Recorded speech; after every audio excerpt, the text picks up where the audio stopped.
자, 어제 세계불평등연구소가요, 보고서를 발표를 했습니다. 파리 경제대학에서 관장하고 있는데요.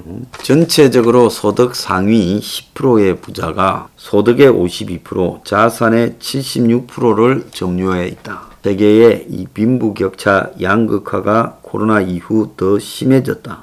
그리고 하위 50%는 다 합쳐서 소득은 8%, 자산은 2%밖에 되지 않는다. 이렇게 발표했습니다. 그러면서 상위 10%는 연간 평균 소득이 1억 4,400만 원쯤 되고, 하위 50%는 463만 원쯤 되고, 또 보유 자산은 상위 10%가 9억 한 1,100만 원쯤 된다. 하위 50%는 484만 원이다. 소득은 31배, 자산은 188배 차이가 난다. 그래서 세계 상위 10%가 52% 소득을 가져가는 동안 하위 50%는 80%까지 밖에 못 가져가고, 자산은 76%를 소유하는 동안 2%밖에 소유하지 못한다. 자, 한국의 경우 그런데 좀 심각한 이야기를 했습니다. 서유럽만큼 잘 살지만은 이 불평등이 훨씬 심하다라고 이야기를 했습니다. 그래서 여기서는 국가별로 소득, 부, 성별, 탄소 배출 등 4가지 측면에서 불평등 수준을 평가하는데, 한국의 경우 하위 50%의 평균 소득은 1232만 원이고 전체 소득의 16%를 가져가고, 상위 10%는 1억 7,850만 원을 벌어 전체의 46% 소득을 가져가는데, 1990년 이후에 상위 10%가 가져가는 소득 비율이 35에서 46으로 올라갔고, 하위 50은 21에서 16으로 하락하면서 불평등이 커졌다. 그리고 자산의 측면에서는 상위 10%가 전체 자산의 58%, 하위 50%는 6%만 가져가고 있다. 그래서 지금 세계적으로 다 그렇지만 코로나 이후에 부가 상층 소수에게 집중되는데 한국이 특히 심각하다. 자, 한국의 성인 인구 평균 소득은 구매력 평가 기준으로 3,843만 원이라고 합니다. 그래서 영국, 스페인, 이탈리아보다 조금 높고 프랑스나 독일보다 좀 낮지만 거의 이 서유럽 수준과 비슷해요. 이거는 이제 물가를 감안한 겁니다. 구매력 지수라는 거예요.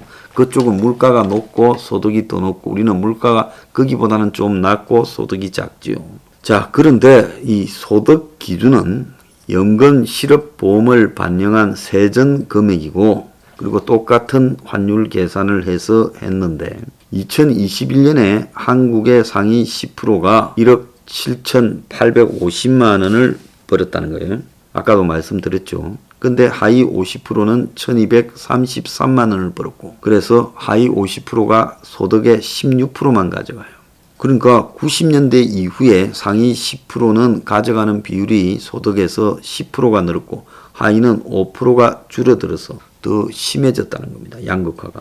그래서 이 보고서에는 한국의 불평등에 대해 한국 경제가 60년대부터 90년대까지 사회 안전망을 구축하지 않은 상황에서 규제를 완화하고 급격하게 성장했다. 한마디로 신자유주의로 가는 바람에 한국의 이 빈부격차가 너무 심해졌다. 한국 성인이 보유한 부는 평균 2억 937만 원으로 중국보다 배 이상, 인도보다 8배 이상 높아 아시아에서 가장 부유한 나라의 하나인데, 특히 부의 불평등은 소득 불평등보다 심해서 한국의 상위 10%가 보유한 부가 12억 2,508만 원인데 전체 부의 58.5고 하위 50%는 2,354만 원으로 5.6%를 차지했다. 이렇게 지금 나오고 있습니다. 그래서 소득을 기준으로 보면 상위 10과 하위 10이 14배 한국에, 부를 기준으로 보면 52배. 한국의 부동산 격차가 이 소득보다 부의 기준에서, 자산 기준에서 훨씬 높은 격차를 내고 있어요. 자, 유럽에서는 프랑스가 7배, 이탈리아 8배, 영국 9배, 독일 10배 수준인데, 그러니까 우리가 외견상으로는 잘 살게 보이지만은 실제적으로 보면 이 빈부격차가 너무 심해지고 있다는 겁니다. 그래서 이 불평등을 완화하려고 하는 노력, 혁명21이 그걸 많은 노력을 하고 있지요. 자, 그런데 이거를 누르고 있는 부분이 너무 커요. 우리가 이런 세상이라는 걸 우리 스스로 좀 알아야 될 필요는 있습니다. 그렇도록 외견상으로 잘 살게 보이지만 소득 격차가 이렇게 심하면 잘 사는 나라가 되지 못하겠죠. 근데 솔직히 필리핀이나 멕시코, 아르헨티나, 터키, 남아공, 이집트 이런 나라 보면 엉망으로 보여도 자, 이런 나라가 한국보다 더 행복할 수도 있다는 거예요.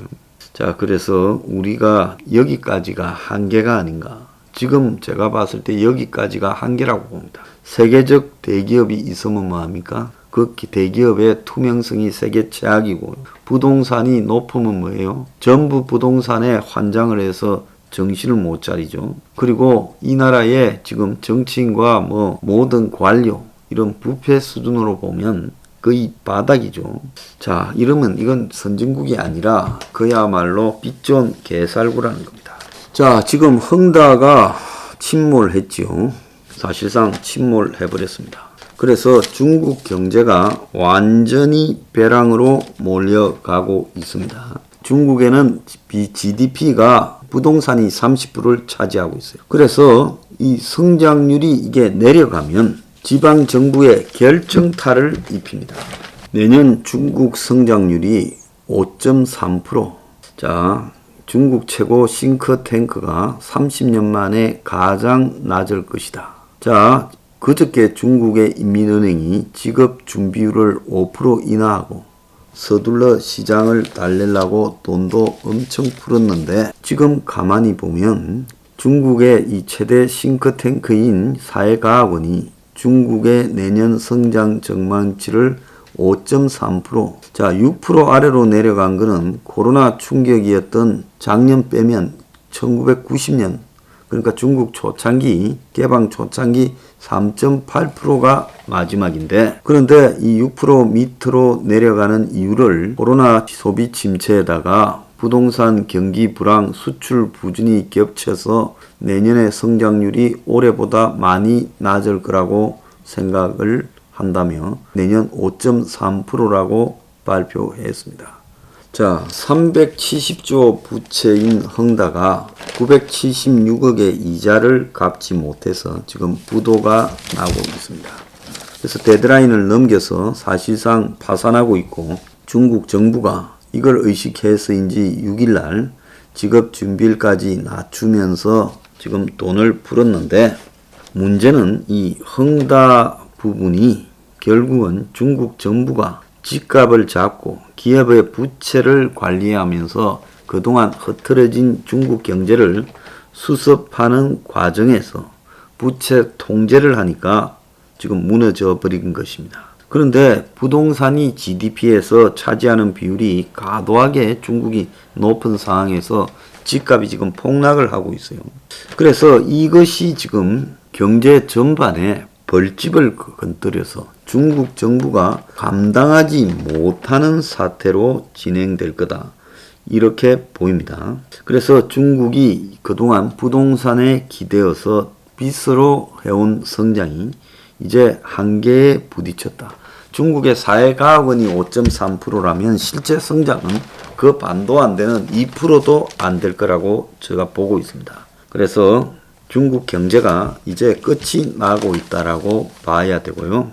그래서 계속 추락을 할 압력이 가속화될 거고, 그래서 헝다가 사실상 부도가 나면서 중국이 부채 구조조정 등에 개입하겠다고 입장을 밝혔습니다. 헝다는 채무 불이행 디폴트를 공식 선언하는 대신에 회장을 포함한 리스크 해소위원회를 출범시켰지만, 리커창 총리는 중국이 단기적으로 경제 파동을 다룰 수 있다, 이러면서 이 문제에 아무것도 아닌 것처럼 지금 헝다그룹을 쪼개가지고 수습을 하려 하는데요.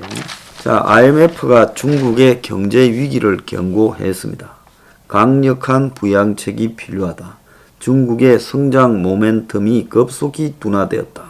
자, 그래서 중국 경제가 결국은 무너지는 내관이 터졌다는 겁니다. 앞으로 연쇄 폭발할 일만 남았다. 그렇게 보고 있습니다. 자, 이것이요, 국내에 뭐 별 영향이 없다, 중국의 문제다, 충분히 감당 가능하다, 이렇게 하는데 중국 정부에서 컨트롤을 할 수 있다라고 이야기를 하고, 애견된 문제다, 또 폐쇄적인 중국의 금융시장의 특징이기 때문에 외부로 영향력을 미치지 않을 것이다, 이렇게 말을 하고 있습니다. 당장은 그렇겠죠.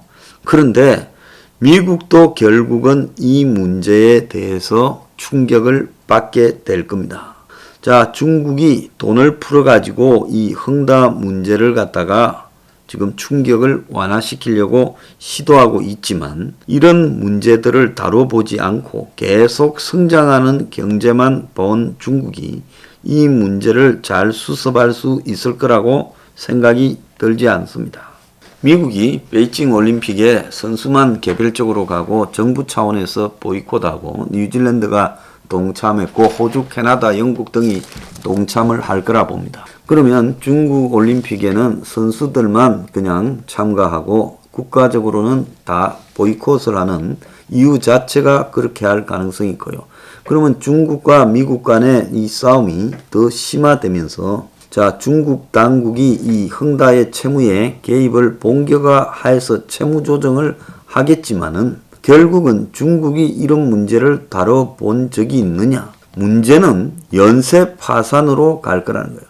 헝다만 이런 게 아니라 수많은 건설사들이 다 이렇게 될 거고, 자, 디디 추싱이라는 중국의 이 우버 같은 기업도 지금 미국의 이 상장에 실패했지 않습니까?